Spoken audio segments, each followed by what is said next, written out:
Hello and welcome to the Tension Podcast. I'm your host, Donna DuPont with the Archipelago of Design. Joining me today is Tianna Brand. Tianna is the foresight advisor at the World Organization for Animal Health, or known as WOAH. Since 2020, in this role, she has helped identify emerging issues, signals of change, and events that could influence strategy or policy directions.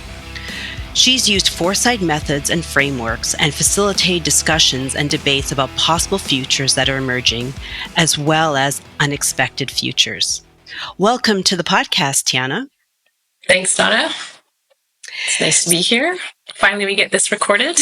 Yes, it's been a while. I've been looking forward to this conversation, and I'm excited about what you're sharing with us today. So you have a very interesting background and a unique background, and you've gone through a bit of a foresight journey at WOAH.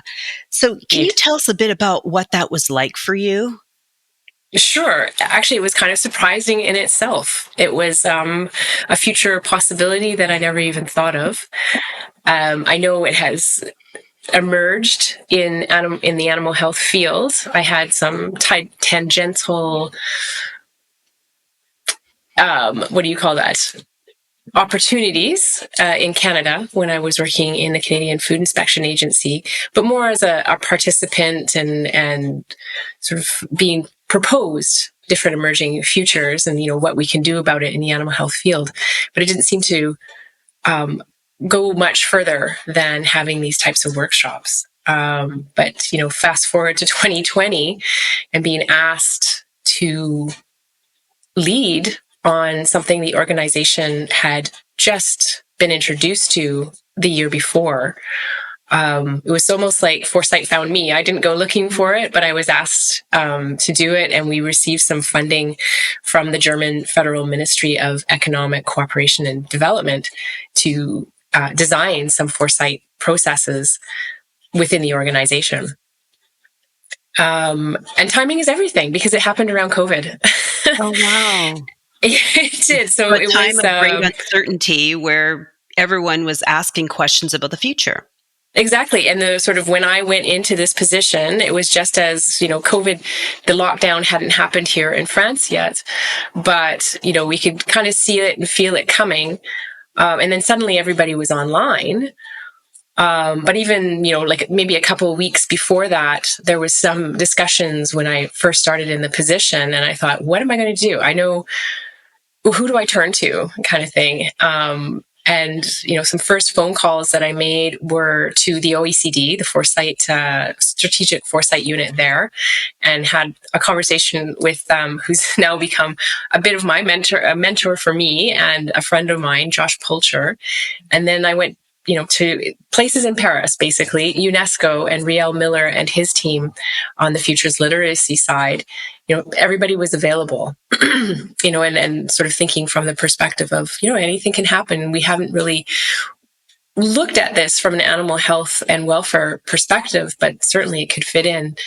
And then, of course, with the lockdown, it seemed that any foresight expert that I wanted to talk to were online and creating spaces of sharing because nobody was moving anywhere. So I have some other honorable mentions to and some shout outs to some colleagues who really helped me along the way. Tanya Schindler and Graciela Biana, who had started Future Space, and that was a great place to dive into if you didn't know that much about foresight, and you got to speak to people who were foresight practitioners. So it was kind of good timing in a way. That's wonderful. And it was amazing that you were able to find a network of people that you can connect with and start a conversation and try to take those first steps of what it could look like as we're exploring foresight at WOAH. So that's wonderful. And it's a good reminder for people to look for networks that they can get involved with and a possible mentor as well when you're starting out, because it can be a powerful game changer. I had a mentor as well when I started out, and it was, it helped. It made all the difference for me. Absolutely. Yeah. Well, and meeting you too. And, sort of some of the work that we've done together, which we can get into a little bit later. Sure. Yeah, we had an opportunity to collaborate as well, which was exciting for me, and to bring our emergency management perspectives together in a very different way. So that was exciting as well.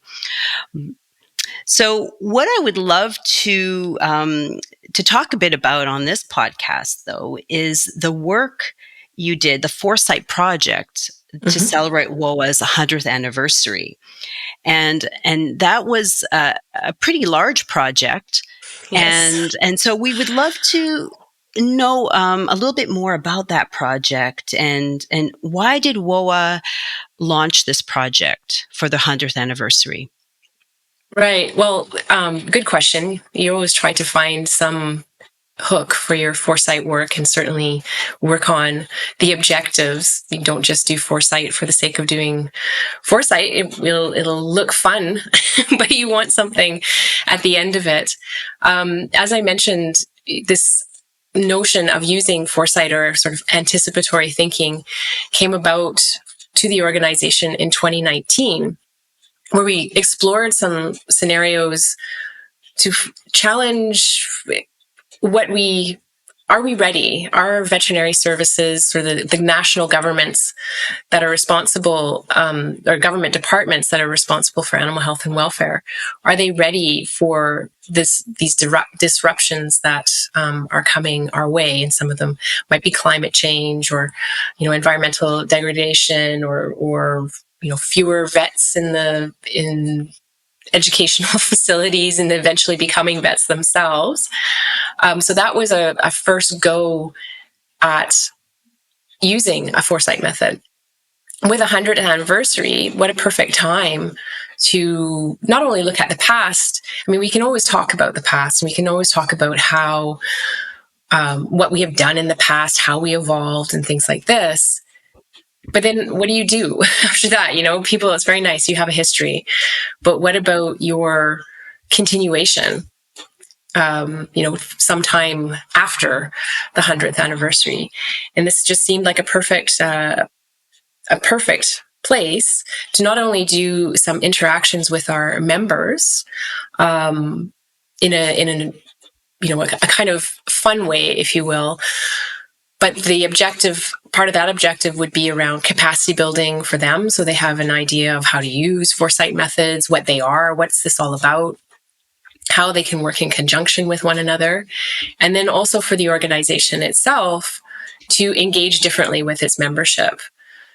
Look at, from their perspective, what is changing. What are their kind of priorities, if you will, amongst these changes that they feel that they need to deal with, or that, the organization to which their members should deal with, and whatnot.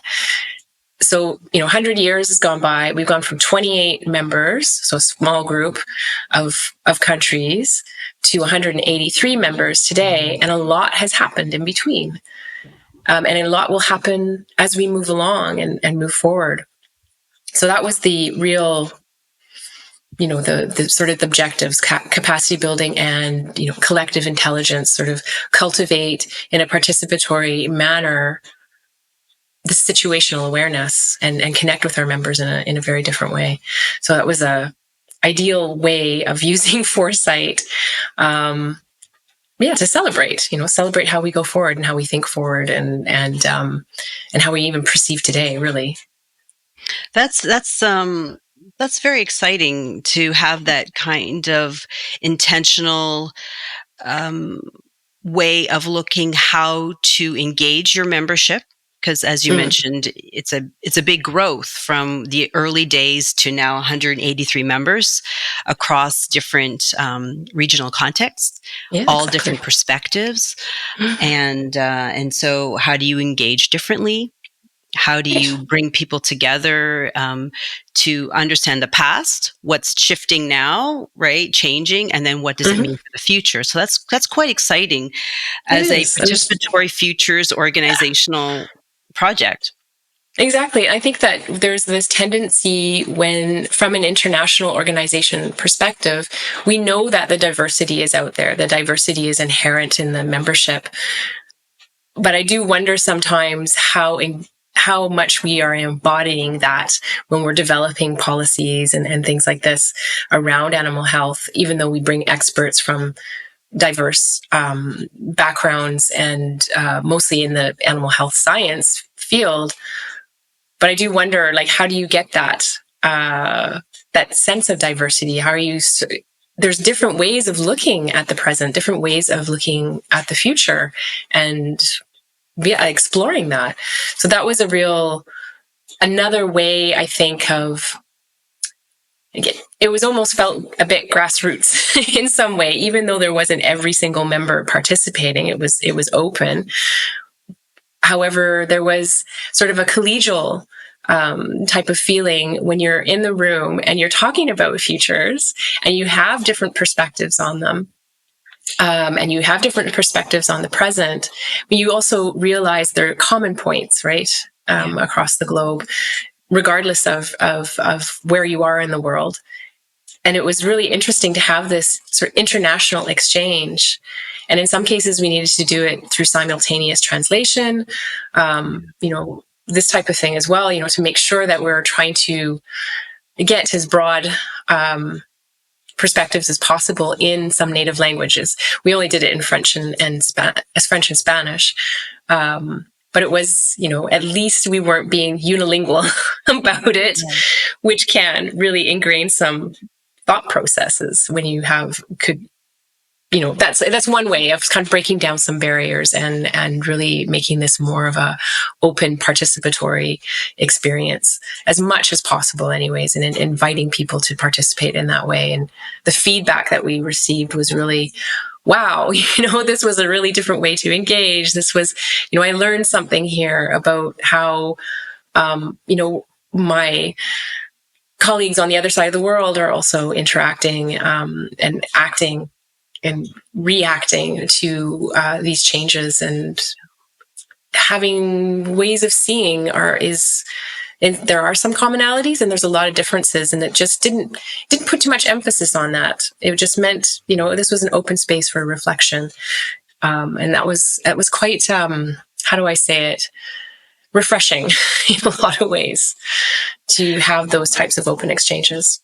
Yeah, that's wonderful. And it can be, as you were saying, it's not something that happens all the time. So to do it for 100th anniversary is quite special. And it fits with, a goal and objective, as you were mentioning, about capacity building and how we can collaborate and engage differently. And you need that kind of opportunity for people to come together and to at least share different perspectives and to start the conversation. So that sounds wonderful. And it's a team sport, right? Team sport, absolutely, 100%.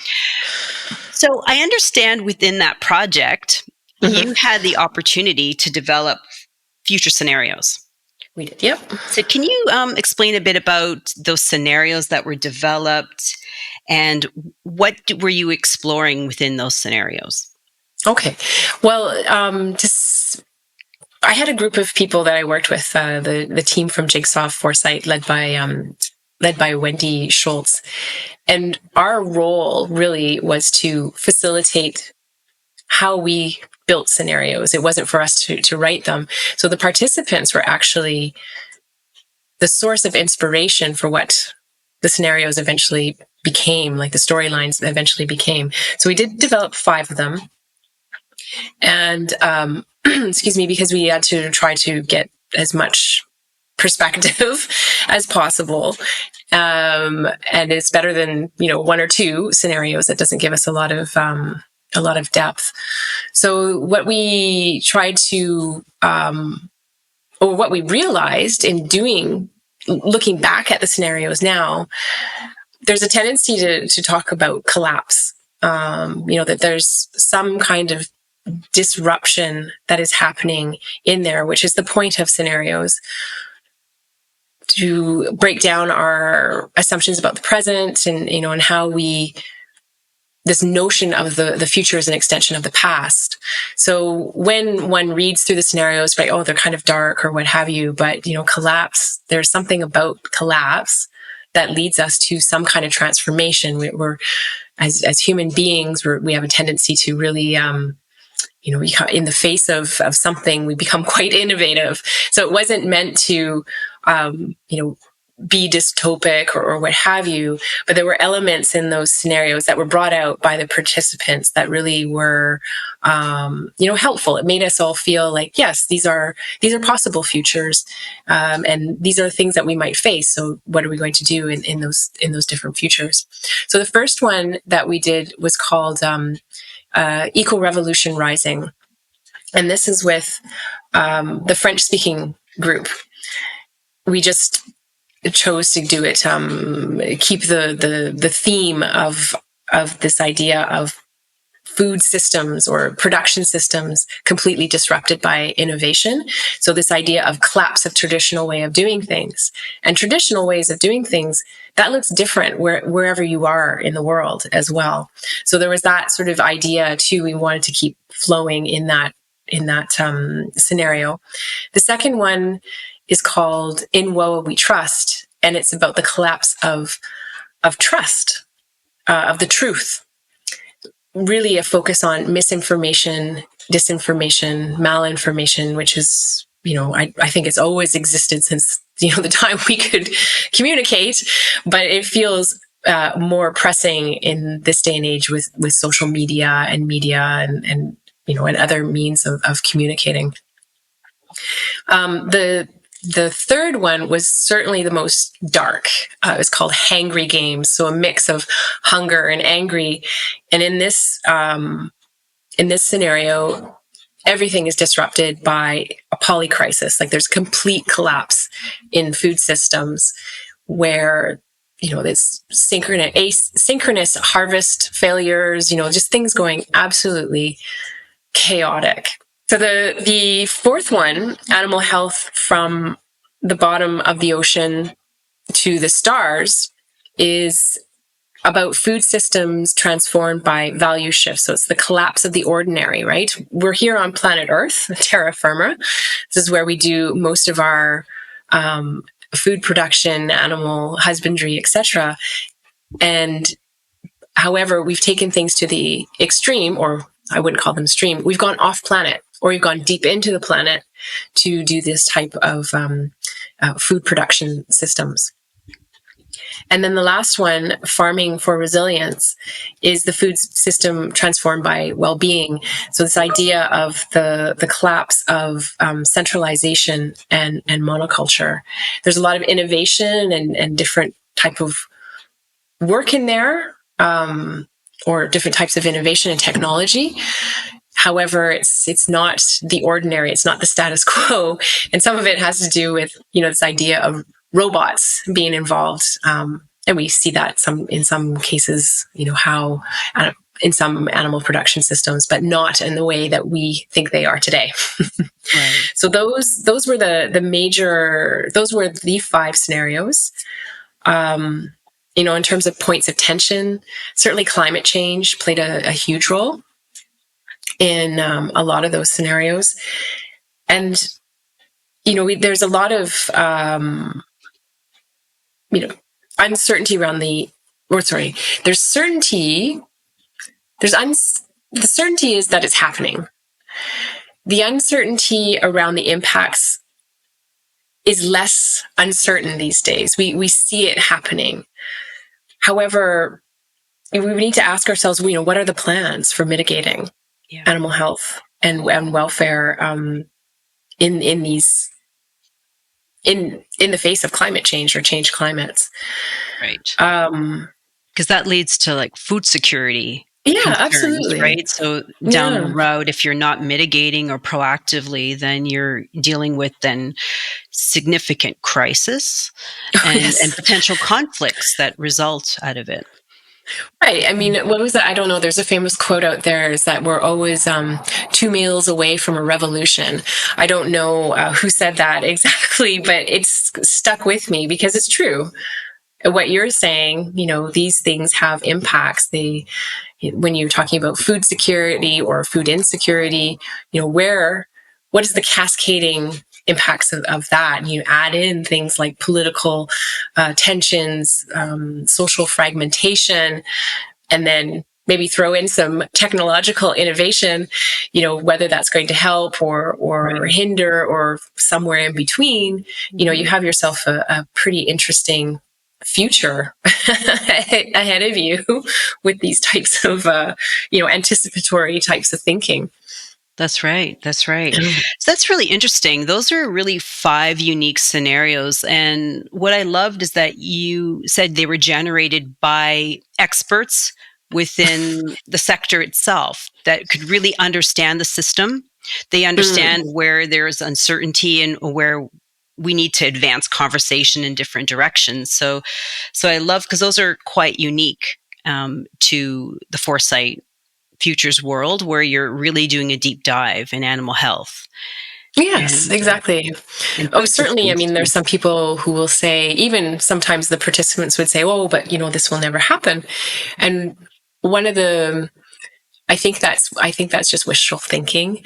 And when we started speaking their language in terms of risk assessment, it's like, okay, it's true. We have some data telling us the data, whether it's qualitative or quantitative, telling us of some possibilities here. And that was the mind shift as well for them. It wasn't just about probabilities anymore. Yeah. It's possibilities, and possibilities are much more uncertain. However, there it's just this wonderful space for anticipating risks. Absolutely. There's no narrowing it down. That's right. And it's really interesting because the world of forecasting, right, which is a different type of anticipatory assumption than foresight, but often they're used interchangeably by some professionals who may not know the difference. And forecasting is very much like probabilities. And in a complex world where we're dealing with really complex systems, we're dealing with a lot of uncertainty, we're dealing with a lot of geopolitical shifts, economic shifts, as you mentioned, climate change and those shifts.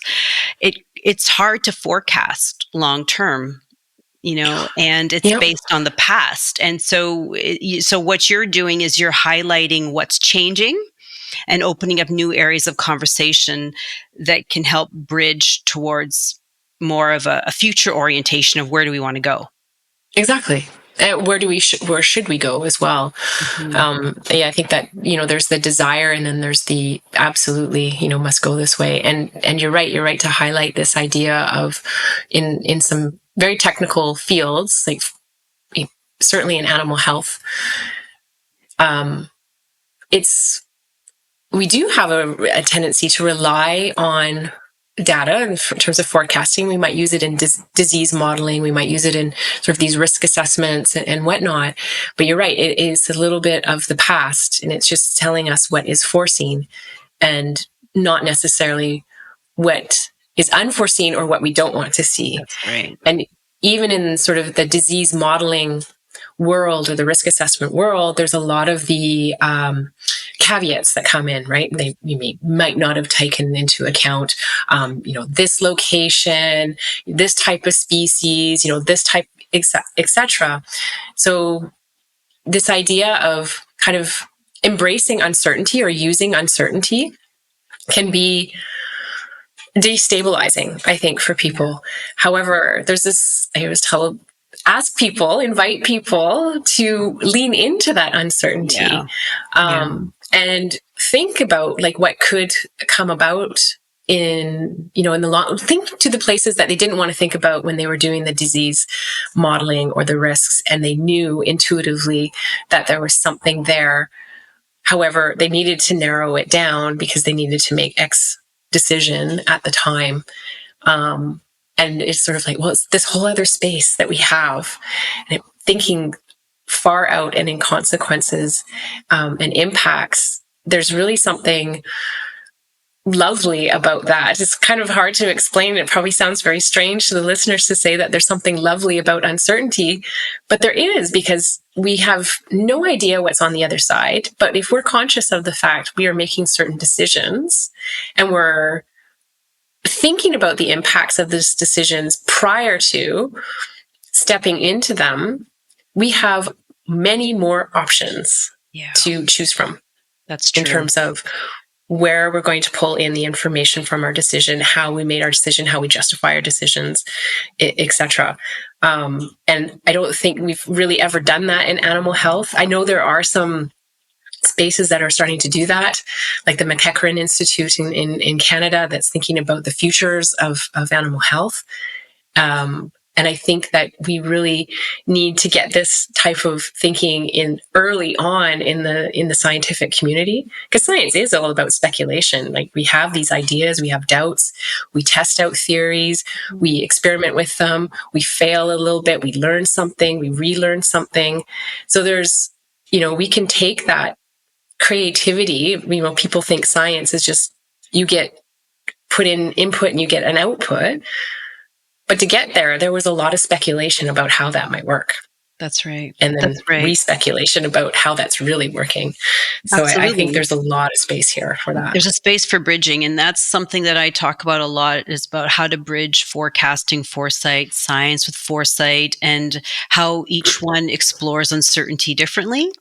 Yeah, or doesn't explore uncertainty, and how you can dive into uncertainty and open up a new avenue for exploration and dialogue that can take you into a very different place and different types of conversation. So I love that, because it's very expansive in foresight in terms of just bringing different people together and where you can go. Exactly. Right? Because your imagination is the limit, essentially. Right? Yeah, totally, absolutely. And who's to say that there's anything wrong with it? I mean, the other space within animal health as well, and we worked on this together, is in the emergency management, as you talked about. And there's a real emergency management loves the simulation exercise, right? The scenario is there. And a lot of times that scenario is to test, the limits of your protocols that you could have in place, or what you might need. I think we can even put that on its head a little bit and just have these really out there what if scenarios that don't necessarily fit the parameters of the typical simulation exercise. That's right. And I think those are essential because of this. It sort of seems like we're constantly in an emergency. It's one catastrophe after another kind of thing. And it comes from different areas. It's not just, a climate change event, or, an extreme weather event, or, something conflict related. And then you start peeling back the layers. You're like, okay, there's an animal health element in this as well. There's an animal welfare element in this. There's a gender element in this, and how there's another learning about technology that might be of benefit to us in emergency management. So there's really, I think in emergency management, well, this is for sure. You can expand your definition of what a scenario is for simulation exercise. And you would just take yourself out of the simulation exercise entirely. Yeah. And just play around with the what if scenarios, these thought experiments, and what that means for your emergency management protocols and learning and everything else that comes along with it. 100%. I agree with you 100% on that, because emergency management is the management paradigm. So tends to be very focused on day to day. Currently, like, if there's a disruption, how do we get back to baseline, back to really reduce the risk, get back to stability. And it's all about what logistics and how well we can action it and do it as quickly as possible, so that we save lives, people are not at risk. So there's very much that mitigation short-term piece. But I agree with you. What I've learned working with defense and security for the last few years is a lot of military futurists look at foresight scenarios in an emergency or crisis or security context, and they look at potential future operating environments. So the what if, and they get at the strategic level, and they start to get ahead of things that potentially, plausible to possible. And let's stress test that, and let's see how we would do if something like that were to happen. And let's get some new insights. that then we might want to take action on, that might give us, maybe we need to focus on new capabilities, new innovations, a new approach. So it's, yeah, absolutely. I 100% agree that there is an opportunity, and there's differences in scenarios in emergency management when you talk about planning scenarios and exercises, simulations versus foresight, and they can be complementary. They're just at different perspective levels. Yeah, that's great. Yeah. No, absolutely. I sort of feel like in these sort of, environments, don't wait, anticipate, there is like no baseline anymore. You can always think about it that way. There is no baseline anymore. We want to continue to be surprised. And that seems exhausting. Yeah. Okay, yes, it probably is. But I also think that's the reality we're facing. Yeah. What will be the baseline? We don't really know. We don't know. And I think with a time of great change like we're going through right now, that's shifting.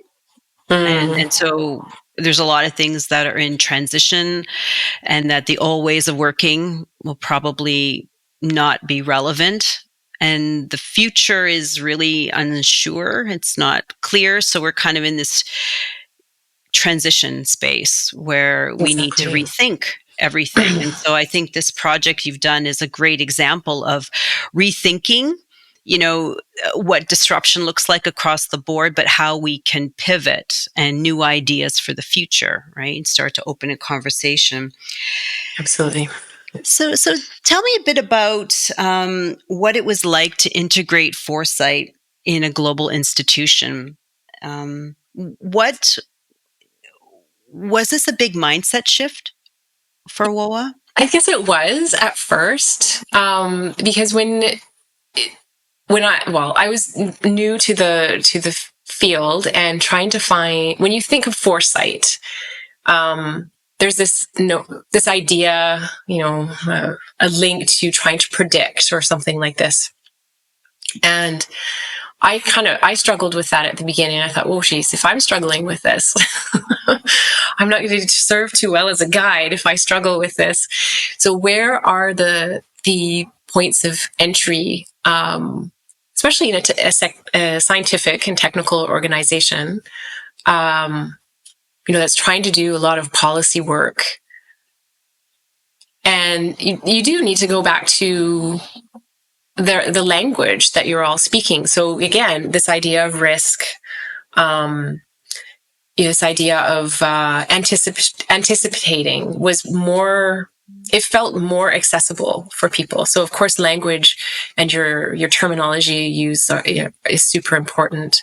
And then to use examples, about whatever it might be, like when vaccines were first created, when bacteria and viruses were first discovered, we had this idea that, there was something living there, but we didn't know. We speculated on it until we could kind of dig down a little bit further and find and have the right tools. Like, what do we need to know if this thing is actually true, is around? We're speculating that, because we see these infections showing up, what are the things that we need to learn about to discover that a little bit further? Yeah. And the idea of risk, again, most veterinarians, most scientific folks who are working in some kind of field with risk, they know that there's something outside of that confine that they put themselves in.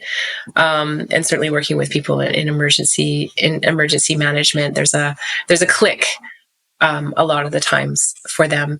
And sometimes you just need to be just creative, letting people, giving them the space of like, hey guys, this is a thought experiment at this point, something to try out. So it was at first for me, because I felt like I had an imposter syndrome. I think you nearly need to get over your imposter syndrome very quickly if you ever suffer from that, and especially going into something new. The beauty of this type of work is that nobody knows the future. Nobody's been there and back and can tell you about it. So nobody's got one up on you in terms of any kind of hold on the future. And the other part of it too, eventually maybe pushing people a little bit further on that type of notion of, well, the future doesn't exist, and we are part of its creation. Right. So the decisions we make, we can use data and hard science and things like that, but don't forget about the whole other part of decision making, which is based on our experiences, based on our perceptions, based on our biases and things like that. It brings a really human element to this idea of, oh, wait a second, it's not predetermined. I'm part of something that will be created and it will have certain outcomes. Right. And so there's a way of, sort of touching people in that way, like the sort of humanistic side of decision making. So yeah, there was many entry points, but certainly the scientific way was probably the best way to go at first. And again, yeah, it's, it was an international organization, but it was also scientific and technical, and really being open to the fact that it's a big open space and anything can happen. So it was easy and not easy. It was not easy, but it got a little bit easier when people saw how they could push uncertainty a little bit further into what they were doing. So when they were thinking in a strategic way, or they wanted to rewrite a theory of change, or even gather some people around, how do we want to see ourselves sometime down the road? So whether that was about a shared vision of what we wanted to achieve, or what have you, there was many ways to use this idea of anticipatory thinking and the methods that come along with it, the foresight methods that come along with it. Yeah, no, that's really, yeah, I agree. I think it's important to start where people are. And meet them where they're at. Your community, and they were very science and technical orientation with, they had that science and technical orientation with then the risk lens, and then starting to kind of expand from there. Moving from a management, science risk lens to what does an innovator's mindset look like, opportunities to a visionary mindset of where we want to go. And so it's creating space for those different perspectives, and then bringing it all together, in some sort of output that can you can take action on in the future, which is really powerful, because you're combining those different ways of those different perspectives, those different knowledge systems, and then moving it forward. So that's I love that. I'll also give you one example. Sometimes just trying it out, because there's a lot of time this idea that foresight processes are going to take a long time, and they're going to be heavy, and they're going to take many months. There's going to be lots of reports and things like this. Sometimes just throwing something down like an impact wheel or a futures wheel, and put something in the middle of it and talk about what would happen.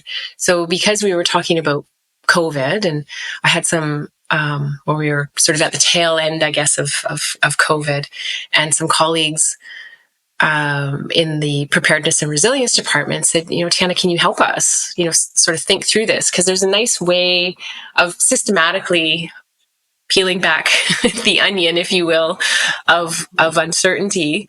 And they said, what if, we have this question, what if COVID was in livestock? I was like, okay, that's a very good question. What if, what would happen from a social perspective? Okay, well, there'd probably be panic at the supermarket. Right. Okay. What would that panic at the supermarket also impact? So, okay, well, it's definitely going to impact the bottom line of farmers, and then there might be some welfare issues, and then the blah, blah, blah, blah. So it went along like this, even looking at the political aspects that could, take place, political impacts rather, economics, and how we looked at how everything would kind of fit together. Very interconnected. Yeah, interconnected. And they're just like, wow. And then on the outside of that, put Post-its of like, well, where is WOAH's lane here? in these things? What are we anticipating? What should we be asking our experts within our network of expertise at WOAH about the possibility? What do we need to get rid of? Right? What do we need to get ready for, rather? Yeah. If this should arrive. And so we would ask ourselves questions about that and make notes. And here are the type of questions we should probably ask our experts. What should we anticipate, for example, at the general session when all the members are together in one room and this becomes a topic? What do we need to prepare for potentially that eventuality? What kind of guidelines can we put out? So we identified where WOAH and its expertise could be helpful in this possibility, rather, not eventuality, but in this possibility, because we were already seeing, the picking up the virus in water and picking up the virus in some wildlife. So there's just like, hey, you did exactly what you were supposed to do in terms of anticipatory thinking, and you wanted a tool to show, what your thinking was and how you can discuss it amongst your community. And there you go, you have it. So those are nice entry points to just try it out. Put down some change cards. Put some change cards out. Changes that you're seeing consistently, or something that's new, and kind of put it in a staff newsletter and ask, what do you guys think? Right. And you get this feedback from people, because we naturally think about the future. Right. So I love those. Those are great examples of just simple ways that you can start the conversation and around change and what people are seeing, and creating a space for dialogue. And capturing ideas, and then starting to build on that, and that could look a lot of different ways. And so, thank you for sharing that, because I know some people in our audience are very new to foresight or interested in foresight, and perhaps they might, be open to experimenting, and knowing that could be a first step in terms of just getting to understand some of the methods and tools that are out there, as well as the power of having these conversations. Exactly. So before sorry, go ahead. No, I just wanted to also examples are popping up in my mind as well, even from the project itself, right? There was, scenarios were built. We went through the idea with the participants in the project, how you use scenarios. And then if there's ever an opportunity to go even bigger, because in the workshops themselves, we weren't trying to develop a strategy, or we weren't trying to stress test something. We were just giving the participants a way of thinking about how you could use scenarios and develop something kind of generic, right? Like, if we were faced with this, what would WOAH need to do? What would veterinary services need to do? Educational institutions or whatever. But if there's ever a moment where you can use those scenarios for the organization to stress test something, like really stress test something in the sense of, what do we need to learn? What do we need to do in the face of these futures? Then do it. And that was something that we were able to pivot from this project into our general session, and developed a whole forum. So with all the members of WOAH, the World Assembly, plus other guests, on a forum called "Is WOAH Ready for the Future?" We took 3 of those scenarios, and we wanted to support the agreement around revising the basic texts of the organization and its governance structures. 100-year or old organization has some old texts, and it has a lot of other things that come around it. And eventually you start getting bigger and bigger nodes of what's going on. You start losing where you're supposed to go. So this idea of, well, maybe we need to reflect on how our basic texts are structured. But what we decide on today, is it going to be robust enough for the future? So the forum was created around that, to do some scenario exploration of the 3 different scenarios, as well as kind of ask ourselves, in the face of this idea of revising text, what kind of ancestors do we want to be to the next generation of delegates and experts, animal health experts? So we brought in the International Vet Student Association, and they participated in that forum and gave us their perspectives. Really important, I think, when anytime you're thinking about the future, is to bring the next generation in to help us think about the generations after that. And so that was a beautiful way of using futures as well, or future methods, and to use what we developed from a project into something institutional. And now there's a committee generated to look at the review of the text. The insights from the forum will be helpful for them in their types of decision making, as well as, quite possibly, with any luck, we will establish an observer position from somebody from the International Vet Student Association. So to be watching what we're doing and participating in these deliberations around the revision of the text. Oh, wow. That's exciting. And I love the fact that you've considered future generations and what type of ancestor we want to be. And that's a very powerful question to ask, because it gets people in a very different space about what are the challenges, and we need to take action. Because what kind of legacy do we want to leave, right? Yep, exactly. And that's powerful. And you don't always see that integrated in a project. So thank you for sharing that. You're welcome. Unique angle and a unique element that you've added.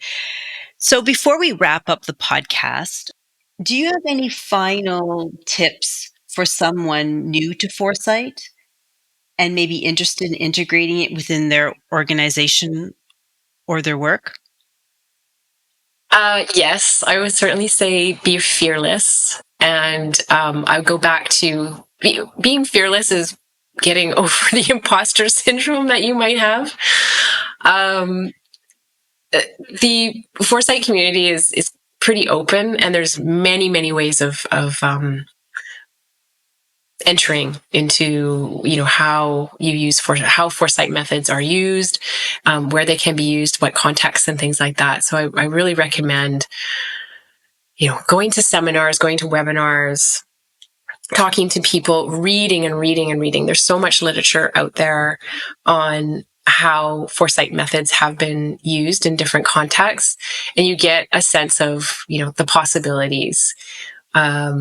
I think this is incredibly important. And there's sources of inspiration as well. There's a lot of, certainly from international organizations, especially in the UN system, have put out guidelines and, guidebooks and information, basically. So absorb it as much as possible and just try stuff. Just try it out, experiment. Work with like-minded people. Certainly, that's probably the easiest. However, I think it's really important to involve those who are resistant, because they do bring another perspective, and you really don't want to be creating echo chambers here. In these types of spaces where everybody's like, yeah, we're all right, we're right. And then you open the door and the whole reality of the world is completely different than what you have decided to do. So it's important to bring people who are resistant in there, because, of their experiences and of the perspectives that they will bring. So it's a play box, really. There's really no limit to it, and don't be afraid of it, and please don't try to predict anything. Don't. Really just be okay with the uncertainty, and open the mind of how really truly wonderful that is. Because it gives one a lot of agency, actually, or recognizing the agency that one has, in some cases, to,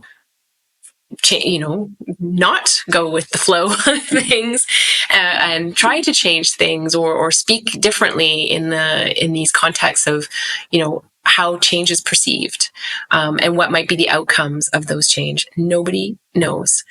So don't get stuck in that. Great advice. Thank you so much, Tianna, for sharing your experience and your knowledge with our podcast today. Thank you, Donna. It was a real pleasure to be here. It was nice. It was fun to talk to you again. I loved our conversation. And for our listeners, if you are interested in learning more about Tianna's work, we'll be posting some links to her work in the show notes of this podcast. Thanks.